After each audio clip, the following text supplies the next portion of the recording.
اللہ کے رسول حضرت محمد مصطفیٰ صلی اللہ علیہ وآلہ وسلم بار بار امام حسین کو بلند کر کے دنیا کو یہ بتاتے تھے کہ یہ حسین مجھ سے ہے اور میں اس حسین سے۔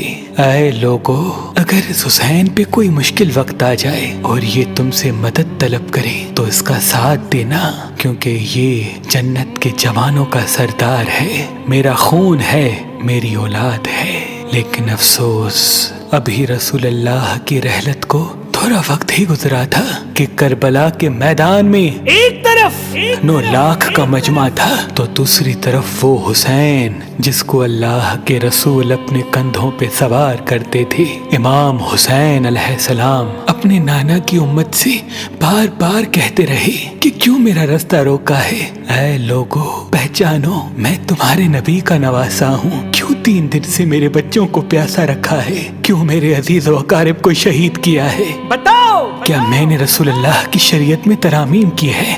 کسی انسان کا حق کھایا ہے؟ کسی انسان پہ ظلم کیا ہے؟ اتنے میں فوج یزید ایک آواز میں کہنے لگی، اے حسین، ہم سب تجھے تیرے بابا علی کے بغض میں قتل کر رہے ہیں تاکہ یزید ہماری جھولیاں دولت سے بھر دے۔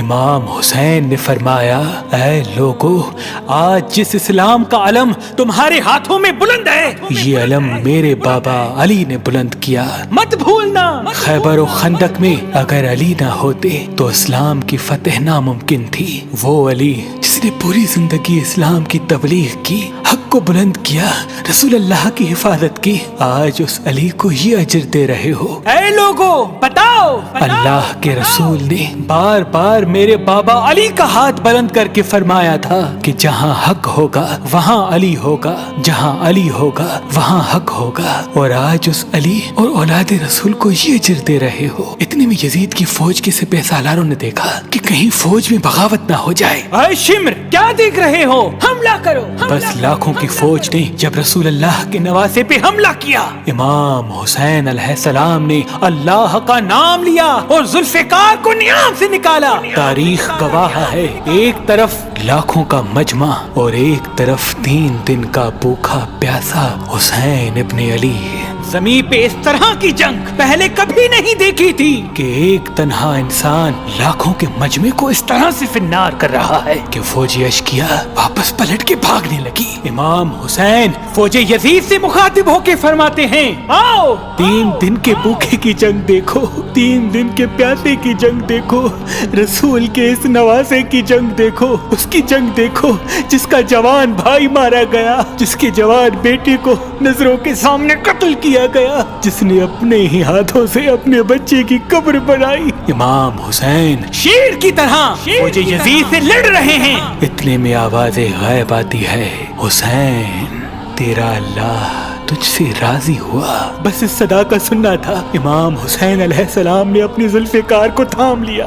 اتنی میں عمر بن سعد کہتا ہے، شمر، کیا دیکھ رہے ہو؟ یہ علی کا شیر ہے، اس کو مات دینا ناممکن ہے، جاؤ خیموں کو آگ لگا دو۔ بس کچھ ظالموں نے بیبیوں کے خیموں کو آگ لگا دی اور کچھ امام حسین کو دور سے تیر مارنے لگے۔ امام حسین کبھی بیبیوں کے خیموں کی طرف بڑھتے ہیں، کبھی فوج کی طرف جاتے ہیں۔ عمر بن سعد اور شمر نے فوج کو 4 حصوں میں تقسیم کر دیا اور یہ کہا کہ کوئی بھی حسین کے قریب نہ جائے، جس کے پاس جو چیز ہے وہ دور سے حسین کو مارے۔ جس کے پاس نیزہ تھا اس نے نیزہ مارا، جس کے پاس تیر تھے وہ تیر مارتا رہا، جس کے پاس برچیاں تھی وہ برچیاں مارنے لگا۔ تاریخ نے لکھا، جس کے پاس مارنے کے لیے کچھ نہ تھا وہ کربلا کی گرم زمین سے مٹی اٹھا کے امام حسین کی طرف پھینکتا رہا۔ امام حسین کے جسم مبارک پہ ہزاروں زخم لگتے رہے، آپ کے جسم مبارک پر اتنے تیر تھے کہ آپ کا جسم مبارک نظر تک نہیں آ رہا تھا۔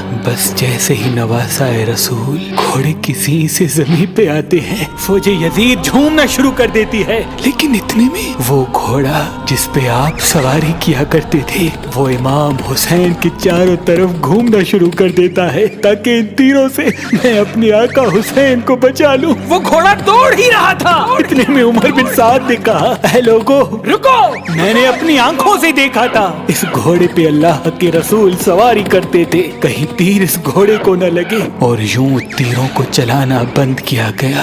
افسوس ہے ان لوگوں کو اس گھوڑے کا تو احترام معلوم تھا جس پہ رسول اللہ سواری کیا کرتے تھے، لیکن اس حسین کا احترام بھول چکے جن کو اپنے کندھوں پہ سوار کر کے امت کو دکھایا کرتے تھے۔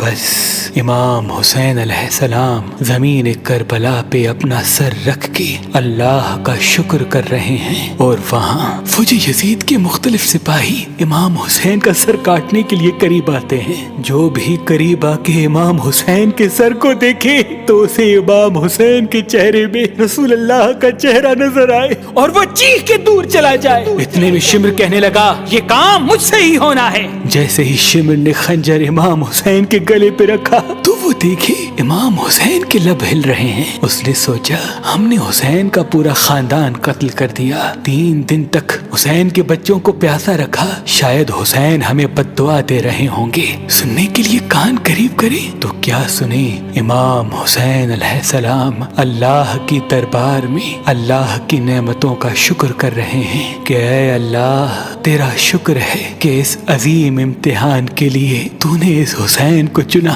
اتنے میں امام حسین نے آنکھیں کھولی اور شمر سے کہا اے شمر کیا تو نہیں جانتا میں رسول اللہ کا نواسا ہوں، جنت کا سردار ہوں، حق پہ ہوں، بے جرم ہوں۔ شمر نے کہا ہاں مجھے معلوم ہے، پھر آپ نے فرمایا تو کیوں قتل کر رہے ہو؟ شمر نے کہا تاکہ یزید میری جھولی دنیاوی دولت سے بھر دے۔ بس یہ کہتے کہتے شمر امام حسین کا گلا کاٹتا رہا اور فوجی یزید مسلسل جھومتی رہی۔ امام حسین کے سر قلم ہونے کے بعد سادات کو لوٹا گیا۔ امام حسین کے سر مبارک کو نوکے سنا پہ بلند کر دیا۔ بی بی سکینہ کو تماچے مارنے لگے۔ رسول اللہ کی نواسیوں کے سروں سے چادر کو لوٹ لیا اور امام حسین کے جسم مبارک کی توہین کرنے لگے۔ تاریخ نے لکھا امام حسین کے جسم پر جو جو چیزیں تھیں ان کو لوٹنے لگے۔ اتنے میں ایک شخص امام حسین کے جسم کے قریب آیا۔ امام حسین کے ہاتھ میں ایک انگوٹھی پہنی تھی، اتارنے کی کوشش کی نہ اتری، وہ انگلی کاٹ کے انگوٹھی لے گیا۔ آپ کے جسم مبارک کو رسیوں سے باندھ کے کربلا کی گرم زمین پہ ادھر سے ادھر پھرایا گیا۔ اتنے میں عمر بن سعد نے کہا اے شمر حسین اور اس کی ساتھیوں کی لاش کا وہ حشر کرتے ہیں کہ رہتی دنیا تک کوئی بھی یزید کے خلاف آواز نہ اٹھائے، سب کے جسم سے سروں کو کاٹ لو اور سب کی لاشوں کو پامال کر دو۔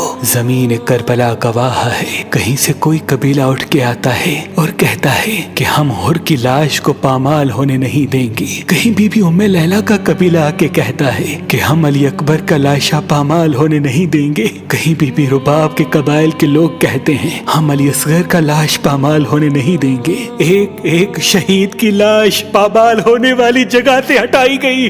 تاریخ گواہ ہے صرف رسول اللہ کا اکیلا نواسا کربلا کی گرم زمین پہ پڑا رہا اور مغرب کے گھوڑے مشرق کی طرف، مشرق کے گھوڑے مغرب کی طرف دوڑتے رہے۔ امام حسین کا جسم پامال ہوتا رہا۔ امام جعفر صادق علیہ السلام فرماتے ہیں میرا سلام ہو میرے اس غریب دادا پر جس کی لاش کو اس طرح سے پامال کیا گیا کہ ان کی دائیں پسلیاں بائیں پسلیوں کی طرف چلی گئی اور بائیں پسلیاں دائیں پسلیوں کی طرف چلی گئی، جن کا سینہ اور پشت ایک ساتھ ہو گیا۔ سلام ہو میرے اس بے وطن دادا حسین پر جن کے جسم مبارک کے ٹکڑوں کو زمین کربلا پہ بکھیرا گیا۔ سلام ہو، سلام ہو، سلام ہو۔